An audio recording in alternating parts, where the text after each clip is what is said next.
101.5 Costa Rica Radio presenta. En un movimiento realmente grandioso porque hubo muertos. Las voces del pasado en el presente. El primer momento en que piso tierras de América Central. Esto es El Hilo de la Historia. Aquí, en el estadio de Génova, Huancayazo, Costa Rica. Muy buenas noches, bienvenidos y bienvenidas a El Hilo de la Historia, el podcast sobre historia de Costa Rica de esta emisora y del Centro de Investigaciones Históricas de América Central. Les saluda Seidy Salas y Randall Chávez.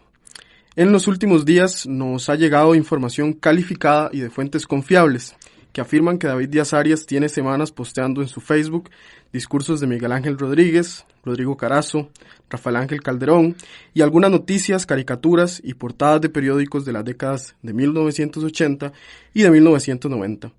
Y aunque en el hilo de la historia respetamos profundamente la privacidad y las redes de David, hoy le queremos invitar al estudio para que nos cuente en qué anda metido. Buenas noches, David. Buenas noches, Randall. Buenas noches, Seidy. Encantado de estar con ustedes. David es el director del CIAC y anda en estas redes porque, entre otras cosas, acaba de terminar una investigación titulada Historia del neoliberalismo en Costa Rica, 1978-1994, el concepto de la propaganda electoral. Se trata de un tema tremendamente actual porque David también nos ha adelantado la cantidad innumerable de paralelismos que existen entre esas décadas y la actualidad de nuestro país.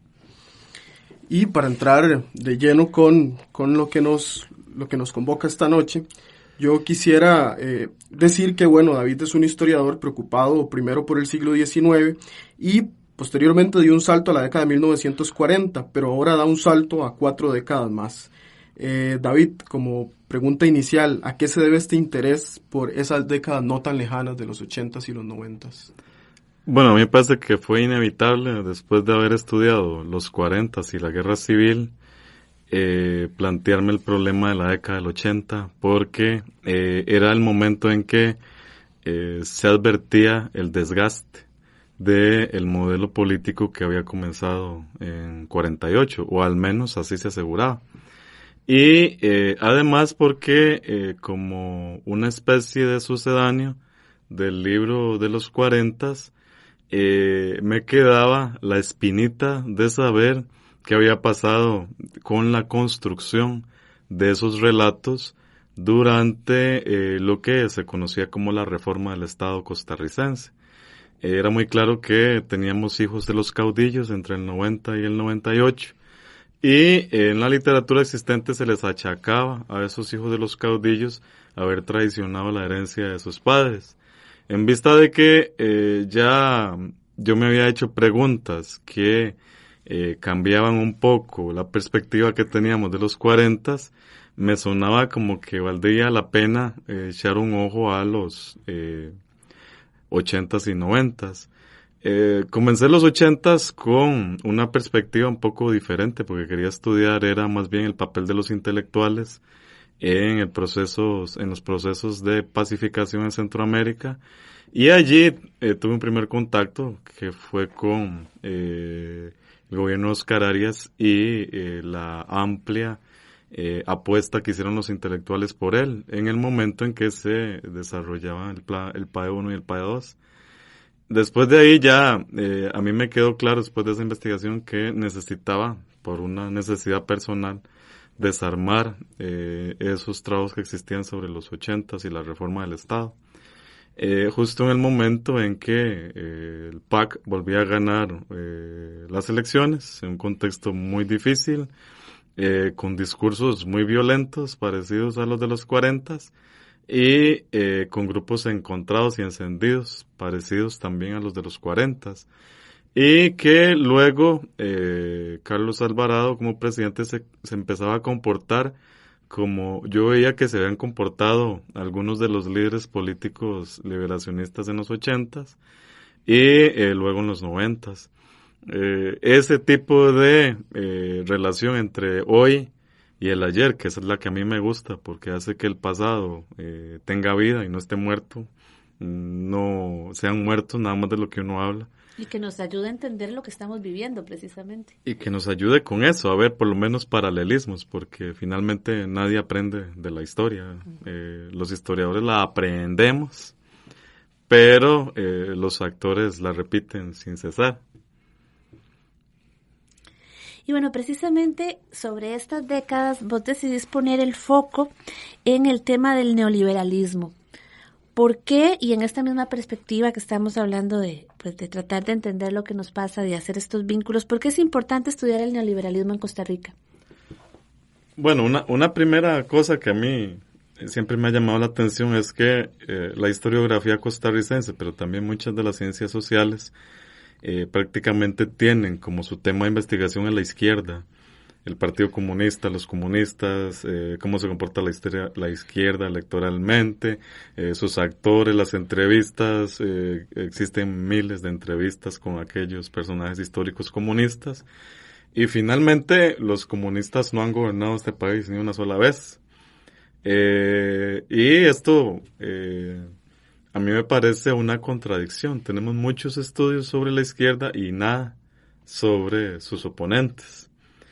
Y en Costa Rica, como estamos acostumbrados a no hablar ni de derecha, sino hablar de un campo allí entre el medio y la izquierda, me parecía muy revelador estudiar el neoliberalismo, porque era presentado en los textos internacionales, pero también en las discusiones que desde que entré a la universidad eran comunes, era presentado como el gran monstruo devorador de lo que había sido el Estado socialdemócrata. Y el neoliberalismo como tal, como yo había estudiado liberalismo del siglo XIX, me llamaba la atención esa transformación tan radical que se observaba en una nueva forma de liberalismo, porque el liberalismo costarricense había sido reformista y había desarrollado las primeras reformas en salud, las primeras intentos de reformas de impuestos, de forma que era muy desarticulado ver una transformación tan grande entre un periodo y el otro.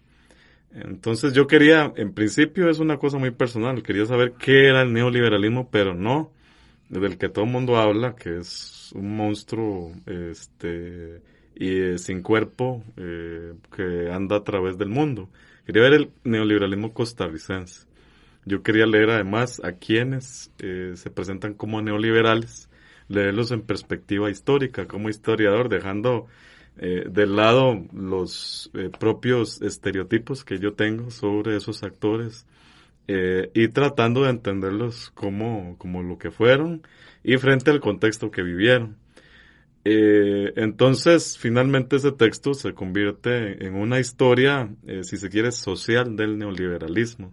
Yo primero lo había pensado como una historia del pensamiento económico neoliberal y creo que llegó hasta ese lugar, a convertirse en más una aproximación sociohistórica. David, y esa aproximación sociohistórica, obviamente como historiador has contemplado cuáles son los orígenes del neoliberalismo. Como de manera más o menos general, ¿podrías explicarnos cuándo empieza a aplicarse el neoliberalismo en Costa Rica y qué contemplan esas primeras ideas en nuestro país? Sí, es muy anterior a como se ha datado. Usualmente a quien se le achaca el neoliberalismo es a Oscar Arias. De hecho, se defendió una tesis en los Estados Unidos de doctorado en historia hace poco que tiene esa idea. Oscar Arias es el inventor del neoliberalismo costarricense. A mí no me calzaba porque los discursos de Arias eran de centro izquierda, los que yo había leído.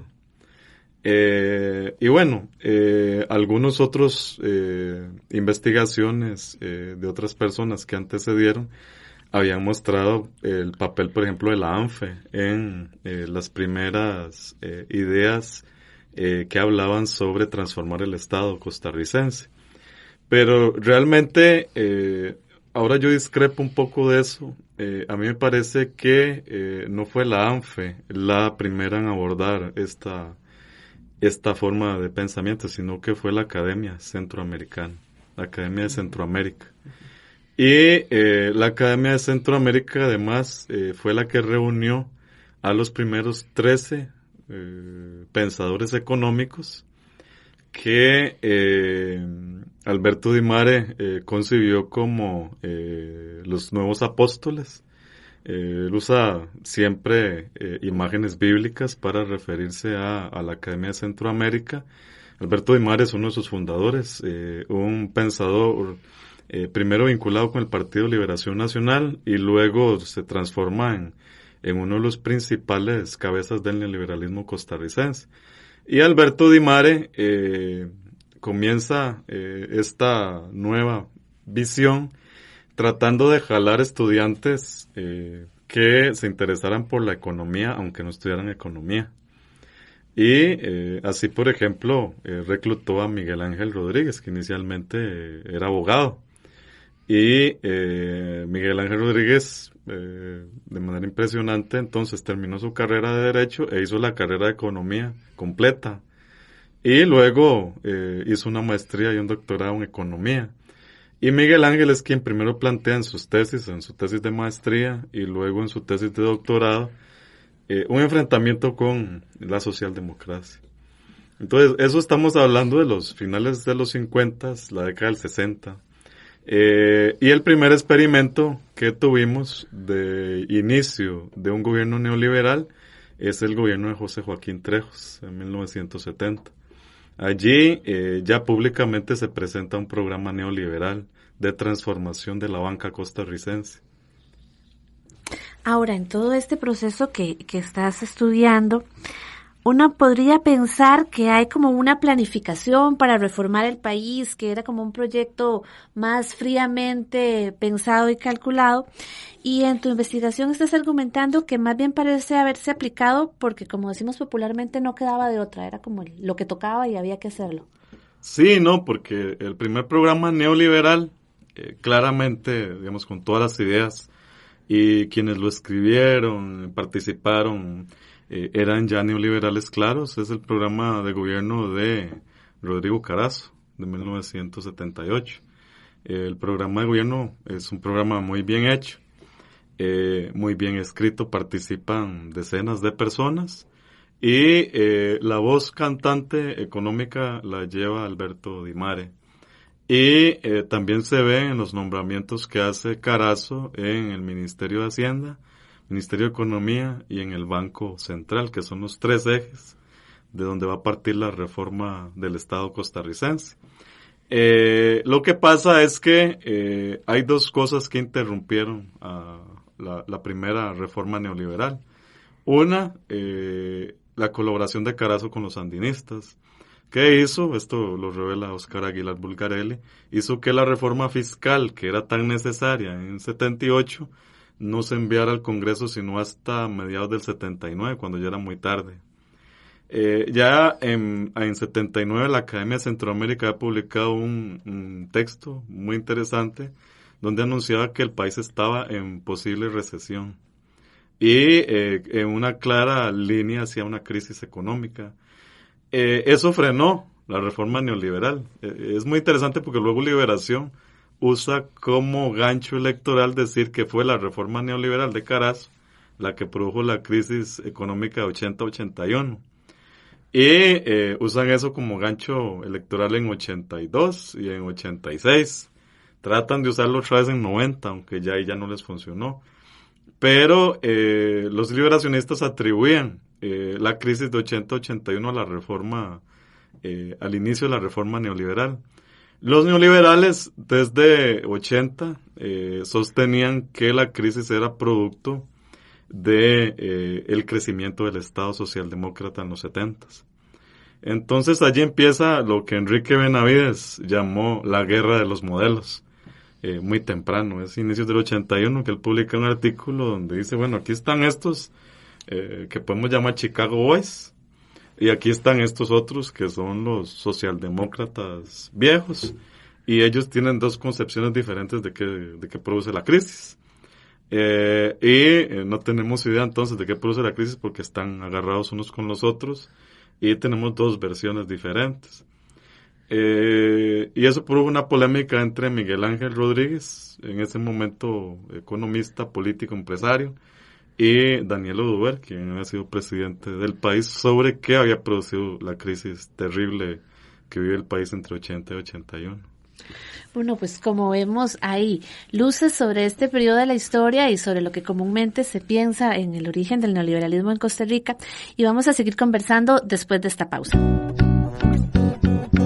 El hilo se hilvana, se zurce, se enreda, se suelta y continúa, se teje y se hace trama. Vamos a una pausa y ya regresamos con El hilo de la historia.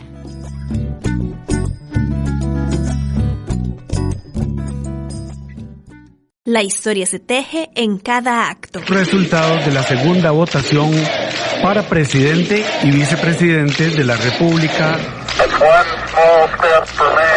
Y la culpa no era mía, ni dónde estaba, ni cómo vestía. The Japanese have attacked Pearl Harbor, Hawaii, from the air. Conversamos sobre la trama del tiempo en El hilo de la historia, todos los jueves a las 9:30 de la noche. El hilo de la historia es una producción del Centro de Investigaciones Históricas de América Central de la Universidad de Costa Rica y 101.5 Costa Rica Radio.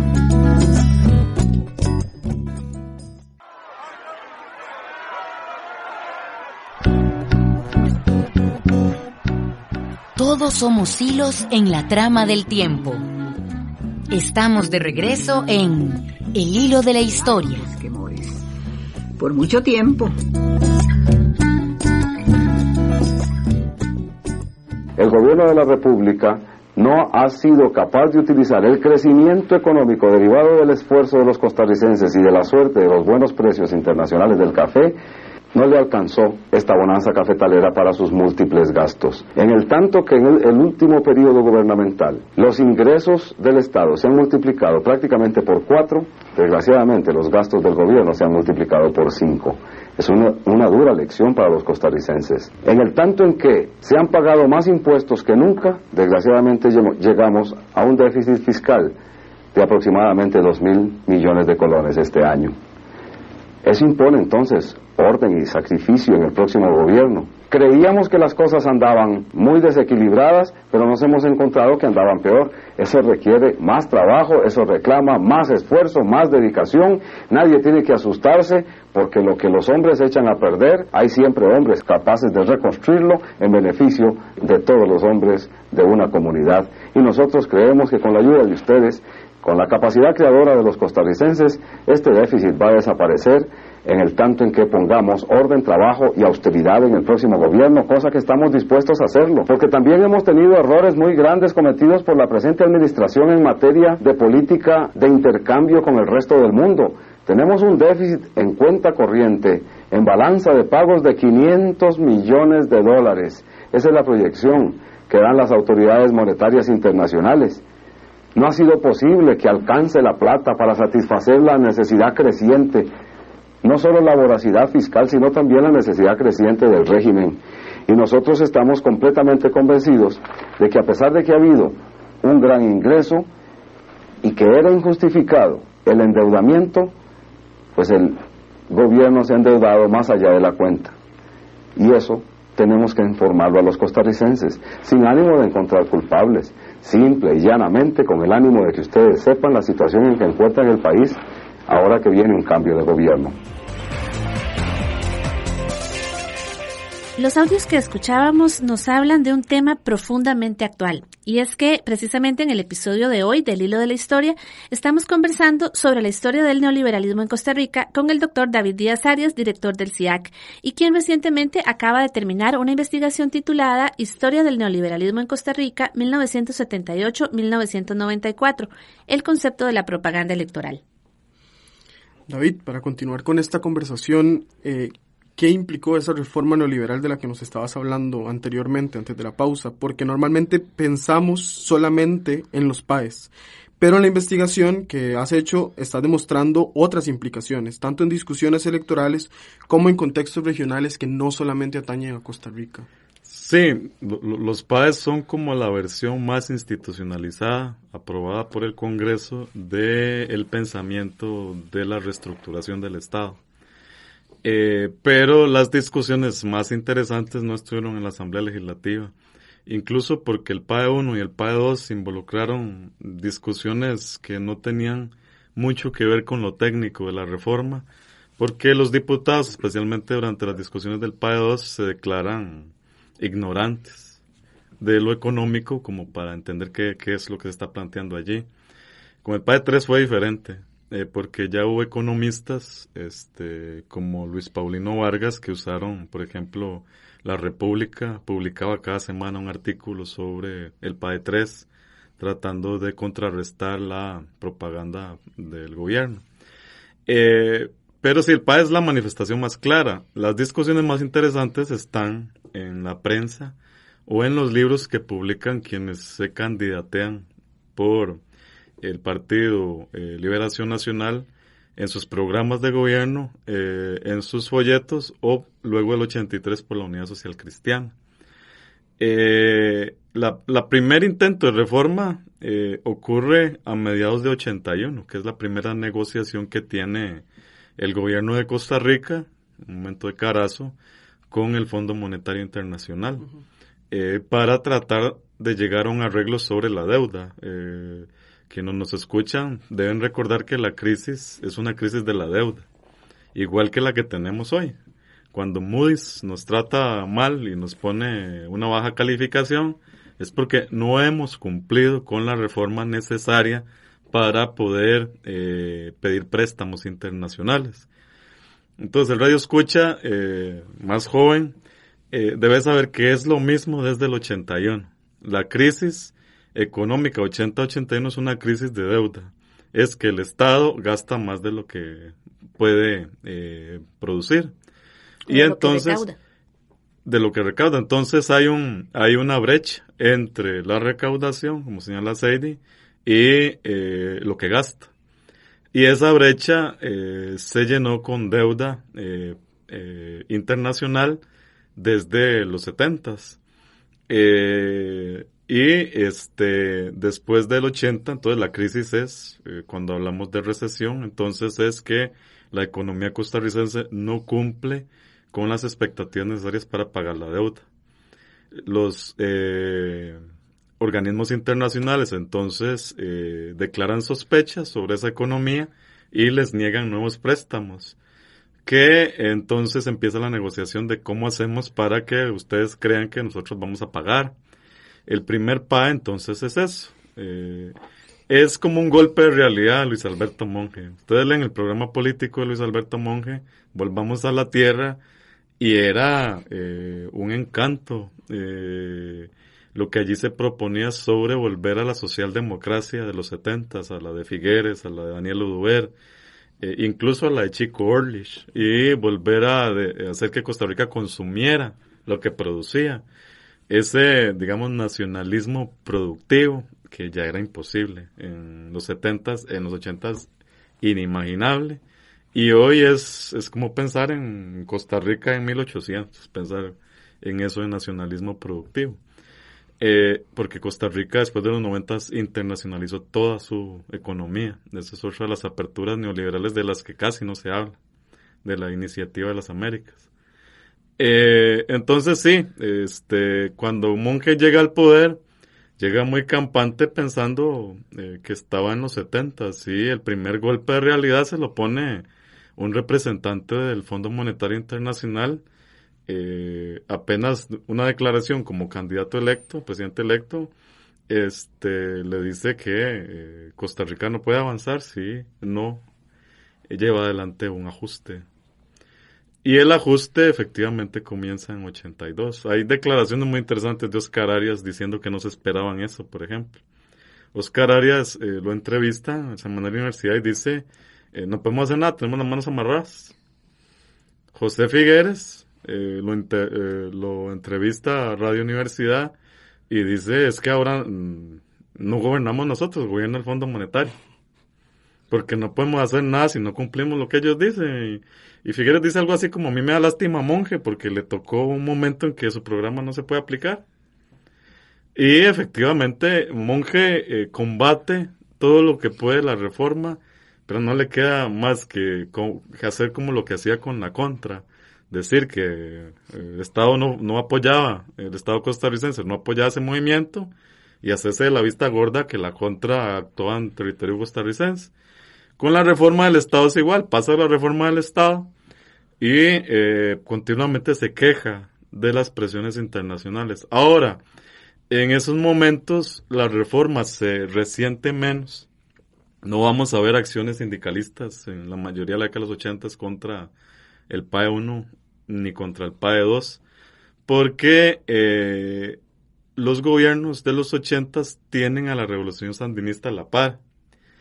Y eso hace que los Estados Unidos aprueben préstamos continuos a Costa Rica que se han calculado en $1 millón diarios que recibía el Estado costarricense desde Washington.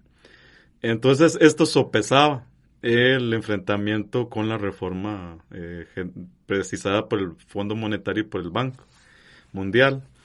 Y esto hizo que entonces que el Estado pudiera hacer inversiones sociales que disminuyeran el impacto social de la reforma.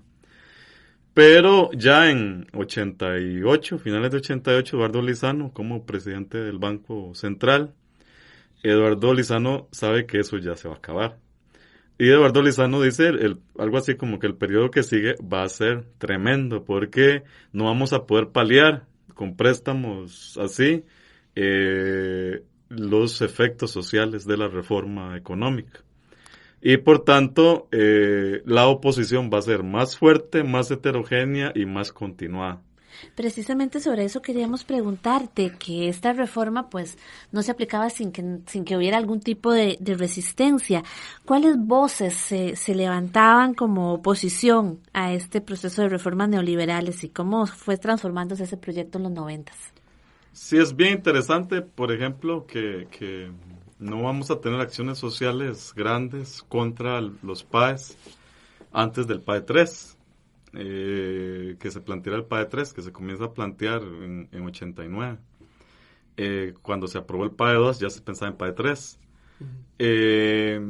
Las acciones de los 80 van a ser acciones de un mundo que se moría ya, que era el mundo campesino, a los que se les había prometido mucho en las elecciones de 82 y se les había cumplido muy poco. Y ese mundo que se moría explotó en una serie de protestas campesinas en diferentes partes del Valle Central y también en Guanacaste, en el sur del país, que finalmente, terminaron yendo al traste con esa Costa Rica rural. Es el fin de la Costa Rica rural de la que tanto se ufanaba el Partido Liberacionista. Ya en 89, por ejemplo, Sergio Reuben hizo una investigación interesante de la reforma del Estado y las organizaciones sociales, y él ahí señalaba que la acción social sindicalista contra la reforma había sido casi nula, que había habido prácticamente un acuerdo tácito entre sindicalismo, que era sindicalismo estatal, y los gobiernos para que no hubiera un combate social abierto. Si ustedes quieren comparar, si los radioescuchas quieren comparar, se me parece mucho al gobierno de Luis Guillermo Solís y su pacto tácito con los sindicalistas para que no hicieran bulla social. Con Calderón es todo lo contrario. Apenas toma el poder empieza el movimiento sindical a oponerse a una y otra de las cosas que decía Calderón, porque Calderón desde mayo plantea que los siguientes 18 meses, mayo del 90, van a ser de una reforma total. Una reforma que era como un huracán, había que hacerla ya. Porque estaba también esa discusión, que es una discusión larga, pero que sintetizo, entre los economistas de la Academia de Centroamérica de si la reforma debía hacerse rápido o escalonada. Unos decían que en Costa Rica había que hacer la escalonada, pasito por pasito. Y los más radicales decían que no, que más bien había que inyectar toda la reforma de un solo para que no hubiera capacidad de reacción a la reforma. Y el ministro de Hacienda, electo por Calderón, Telmo Vargas, era de esta tesis, de una reforma inmediata. Algo que también compartía Jorge Guardia, presidente del Banco Central en ese momento. Tratan de hacerla, empiezan con la movilidad laboral, con reformas a los diferentes ítems que el Banco Mundial y el Fondo Monetario han señalado como necesarios. Entonces hay que recordar que si no se hacían las reformas, no había préstamos. Costa Rica perdió varias veces las posibilidades de préstamos del PAE 1 y del PAE 2 porque no se hacían las reformas. Porque cada vez que llegaba el periodo electoral se acababa la reforma. Ya no había reforma porque era impopular electoralmente. Pero Calderón se juega el chance de hacerlo y finalmente eso acaba con las aspiraciones de Telmo Vargas como ministro de Hacienda. Y acaba también con esta reforma inmediata. Después lo que vamos a tener es un nadadito de perro, como diría Eduardo Lizano. Eduardo Lizano es el que construye esa imagen. Es una reforma de nadadito de perro. O sea que no hay manera, se va para todas partes, ¿verdad? Y a poquitos. No hay manera de que se complete. Hasta la llegada de José María Figueres Olsen. Bueno, yo creo que este tema nos da para seguir conversando porque nos tira además todas las líneas con nuestro presente inmediato y pues esperaríamos poder conversar sobre todo lo que nos falta en otro programa, ¿verdad, Randall? Así es, lamentablemente hemos llegado al límite del tiempo de este programa, pero yo quisiera comentarles que un adelanto, apenas una probadita de esta investigación se puede encontrar en la página del SIAC, siac.fcs.ucr.ac.cr. En la sección de libros descargables hay un pequeño libro que se llama Historia del neoliberalismo en Costa Rica, la aparición en la contienda electoral 1977-1978, que es un adelanto de esta investigación. Pero David, yo quisiera preguntarte en qué va a parar esto luego. Yo espero que sea un libro, ya son 6 capítulos escritos, estoy tratando de terminar el 7º. Y el periodo cambió, ahora es desde el 70 hasta el 2000, que es cuando el último capítulo es la revolución de los desencantados, se llama. Es cuando el Combo ICE manifiesta todas las contradicciones que había generado la reforma del Estado. Bueno, pues vamos a esperar ese capítulo para nuestro programa también acá en El Hilo de la Historia. Les recordamos que El Hilo de la Historia es el podcast sobre historia de Costa Rica de esta emisora y del Centro de Investigaciones Históricas de América Central. Este episodio fue grabado en los estudios de la Escuela de Ciencias de la Comunicación Colectiva, a quien le agradecemos por su apoyo en esta aventura de llevar la historia hasta la radio y hasta sus dispositivos móviles. Muchas gracias, David, por acompañarnos. Muchas gracias, Heidi y Randall. Hasta la próxima.